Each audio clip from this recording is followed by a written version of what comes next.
Yang terkasih dan terhormat Monsinyur Antonius Subianto Bunyamin, Ketua KWI. Yang terkasih para romo konseleberan, biarawan, biarawati, dan Bapak, Ibu, saudara-saudari yang mewakili umat, sanak saudara, terutama keluarga yang tercinta, selamat pagi. Mazmur 90 ayat 10 mewartakan hal ini. Umur manusia 70, atau jika ia kuat 80. Bahkan tahun-tahun yang dibanggakannya penuh dengan penderitaan dan kesukaran. Saya yakin Mazmur ini berlaku untuk mama saya, Ibu Maria Magdalena Sri Wahyuni, yang telah dipanggil Tuhan pada usia yang hampir 98 tahun. Dia termasuk orang kuat karena melampaui 80 tahun. Dan seperti saya ungkapkan kemarin, secara fisik ibu saya sejak kecil lemah, sering sakit. Tapi dia meninggal pada usia yang begitu tinggi. Pada zaman perang, penjajahan Jepang dan Belanda, hidup sangat sulit. Setelah menikah, hidup sulit juga. Krisis ekonomi dunia yang mengharuskan keluarga hidup sederhana dengan 7 anak. Saya bisa membayangkan betapa sulitnya bagi seorang ibu mengatur semuanya itu untuk 7 anak.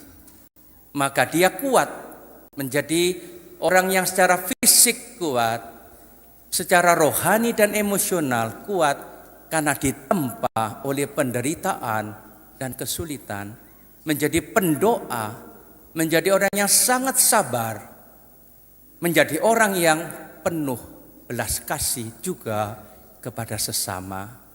Saya tentu sekeluarga sedih, tapi juga bersyukur karena mama mungkin boleh berkata bersama Santo Paulus yang dikatakan kepada Timotius menjelang ajalnya, aku telah mengakhiri perjuangan dengan baik.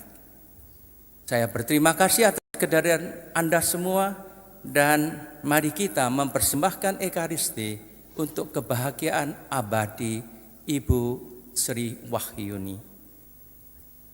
Ya Allah, kami mohon, berkenanlah mendengarkan doa-doa kami.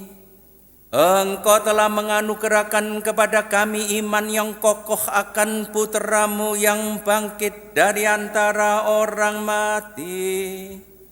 Semoga Engkau juga meneguhkan harapan kami bahwa bersama hamba-Mu Ibu Maria Magdalena Sri Wahyuni yang telah Engkau panggil, kami pun akan bangkit untuk hidup abadi. Dengan pengantaran Tuhan kami Yesus Kristus putra-Mu, yang hidup dan berkuasa bersama Dikau dalam persatuan Roh Kudus, Allah sepanjang segala masa.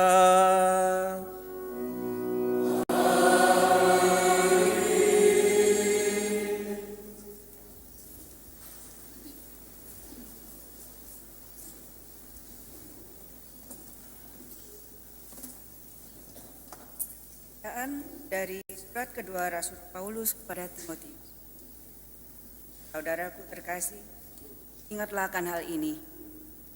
Yesus Kristus keturunan Daud, yang telah bangkit dari antara orang mati, itulah yang kuberitakan dalam Injil. Karena pemberitaan Injil inilah aku menderita, malahan dibelenggu seperti seorang penjahat. tetapi firman Allah tidak terbelenggu. Karena itu, aku sabar menanggung semuanya itu bagi orang-orang pilihan Allah, supaya mereka pun memperoleh keselamatan dalam Kristus Yesus dengan kemuliaan yang kekal. Sabda ini benar, jika kita mati dengan Kristus Yesus, pun akan hidup dengan Dia. Jika kita bertekun, kita pun akan ikut memerintah dengan Dia. Jika kita menyangkal Dia, Dia pun akan menyangkal kita. Jika kita tidak setia, Dia tetap setia. Karena Dia tidak dapat menyangkal dirinya. Demikian. Kepada Allah.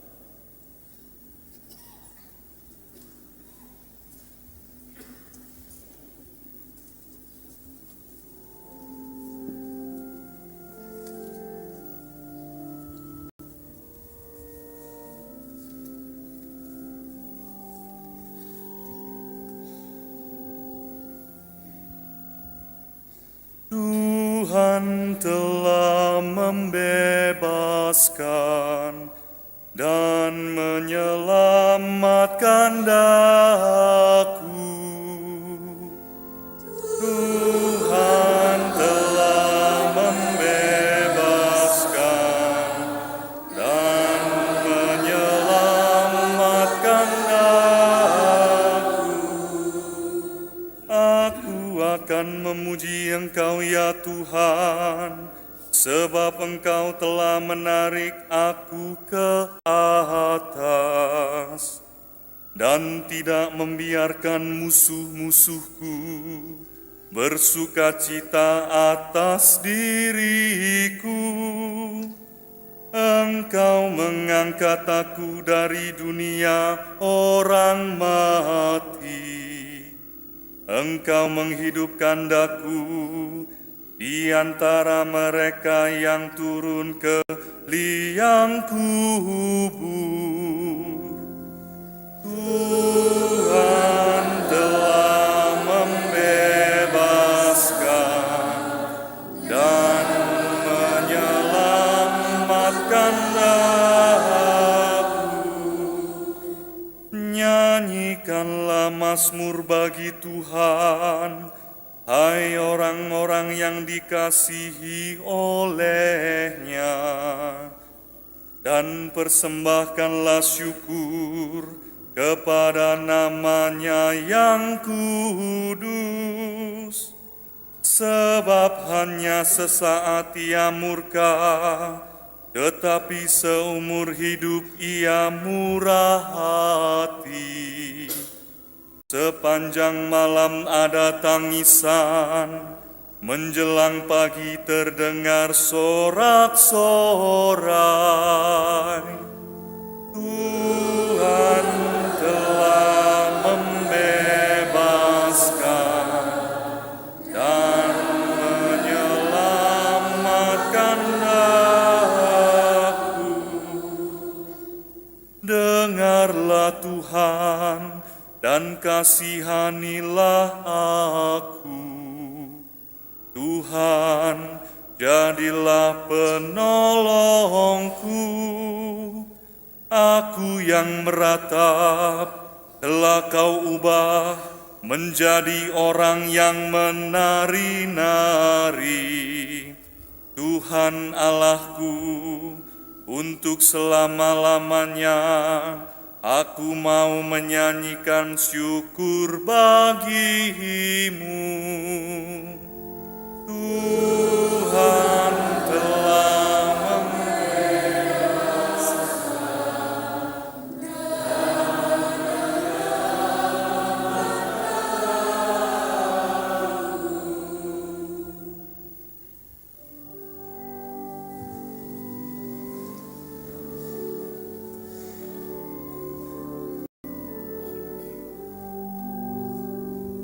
Haleluya, haleluya.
bersamamu.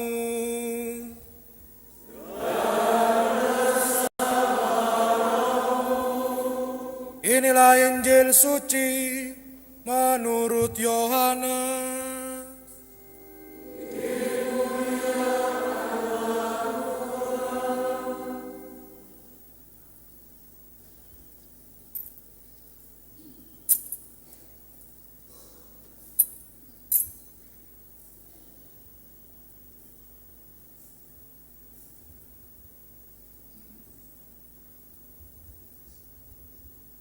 Sekali peristiwa, Yesus berkata kepada orang banyak, "Akulah roti kehidupan yang telah turun dari surga. Jika seorang makan dari roti ini, ia akan hidup selama-lamanya. Dan roti yang aku berikan itu ialah dagingku, yang akan aku berikan untuk hidup dunia." Orang-orang Yahudi pun saling bertengkar dan berkata, "Bagaimana dia ini dapat memberikan dagingnya kepada kita untuk dimakan?" Karena itu kata Yesus kepada mereka, "Sesungguhnya aku berkata kepadamu, jika kamu tidak makan daging Putra Manusia dan minum darahnya, kamu tidak mempunyai hidup di dalam dirimu. Siapa saja yang makan dagingku dan minum darahku, ia mempunyai hidup yang kekal, dan aku akan membangkitkan dia pada akhir zaman. Sebab dagingku benar-benar makanan dan darahku benar-benar minuman. Siapa saja yang makan dagingku dan minum darahku, ia tinggal di dalam aku dan aku di dalam." Demikianlah sabda Tuhan.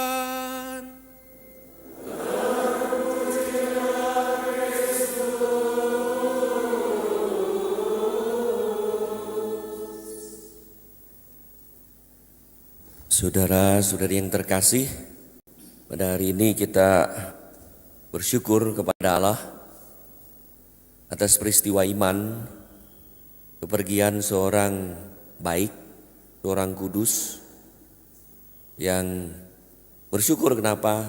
Karena satu orang masuk surga lagi. Mendoakan, bukankah kita kalau hidup ingin masuk surga, betul kan? Nah, inilah yang dicita-citakan Mami, masuk surga.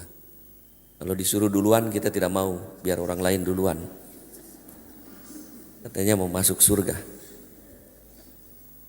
Rekan uskup yang terkasih, Monsinyur Enrikus Pidiarto Karm, para romo anggota kuria, para romo yang lain, suster, bruder, frater, Bapak Ibu dan keluarga yang berduka, atas nama bersama dengan semua uskup seluruh Indonesia, saya mengucapkan turut berduka cita yang dalam atas kepergian Mami Maria Magdalena Sri Wahyuni. Kita bersyukur atas kisah yang diceritakan tadi oleh anaknya. Ada 7 anak, 5 mantu ya, bukan 7. Kalau 7 aneh, 5. Karena 2 menjadi biarawan Karmel, 1 imam dan 1 uskup. Tadi diceritakan waktu papi meninggal 7 imam. Mami meninggal setidak-tidaknya ada 1 uskup anaknya. Saya tadi berbisik kepada Monsinyur Pidiarto, ya keterlaluan kalau anaknya nggak datang juga. Kecuali udah mati duluan. Jadi bersyukur bukan hanya berdua, saya bersama-sama dengan seluruh uskup, seluruh Indonesia. Dan kita yakin dari cerita-cerita, Mami orang yang memberikan hidupnya bagaikan roti hidup. Injil hari ini bagus sekali. Yesus berbicara tentang roti hidup. Secara sakramental dan secara real, Yesus sungguh memberikan tubuhnya kepada kita supaya kita hidup. Dan itu dihayati oleh Mami Maria Magdalena Sri Wahyuni dengan menjadi seorang ibu spiritual. Roti hidup spiritual yang memberikan hati, budi, energi, kasihnya kepada anak-anaknya, kepada cucu, kepada keluarga, kepada gereja. Untuk itu tidak ragu-ragu ia mengizinkan bahkan mendukung anak-anaknya untuk menjadi, 2 anaknya menjadi imam dan 1 menjadi uskup. Betul tadi kata kakaknya, kakak Monsinyur, bahwa kalau ibu masuk suster, ya uskup Malang yang lain atau yang mana gitu ya. Tapi ya karena buah doa, maka Mami Maria Magdalena selamat jalan, doakan kami yang masih berjuang supaya kami bisa menjadi roti hidup rohani, spiritual pada sesama, yang memberikan kehidupan kepada sesama, sehingga melalui hidup seperti yang Mami lakukan, nama Tuhan dimuliakan, banyak orang mengalami berkat. Dan semoga dengan kepergian beliau kita pun didorong untuk menjadi roti hidup spiritual, di mana nama Tuhan dimuliakan karena kita selalu siap berbagi kepada sesama, dipecah-pecahkan bagaikan roti, dicurahkan bagaikan anggur kepada sesama, dan menjadi berkat bagi banyak orang, serta kita menjadi bersuka cita. Semoga acara-acara duka nanti di pemakaman berjalan dengan lancar, dan kita makin diteguhkan untuk mencari Tuhan. Sehingga ketika saatnya tiba, kita pun harus pulang. Kita tidak ragu untuk kembali kepada Allah Bapa di surga. Mami Maria Magdalena, Sri Wahyuni, selamat jalan. Tuhan memberkati, doakan kami.